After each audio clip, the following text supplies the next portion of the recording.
Mana petua nak bangun awal? Tidur awal. Mau tidur pukul 2, nak bangun pukul 5, mana boleh? Faham? Kalau tidur lewat nak bangun awal, ada 2 cara. Pertama, beli jam yang kuat bunyi. Jangan beli yang kecil tau. Kau 4 segi tu DIY. Oh tu tak kuat. Bunyi pun tak power. Ding ding ding ding ding ding ding ding ding ding ding ding ding ding ding ding ding. Lagi sedap tidur.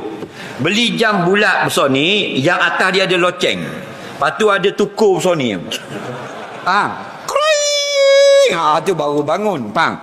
Yang kedua, berkahwin. InsyaAllah orang yang berkahwin, dia bangun subuh. Nampak? Lebih ramai dia interview orang yang berpasangan, dia bangun subuh. Okey, banyakkan isteri dia bangunkan dia.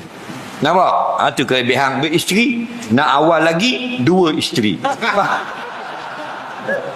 Faham lagi? Nampak? Masuk 3 bini dah bangun terus.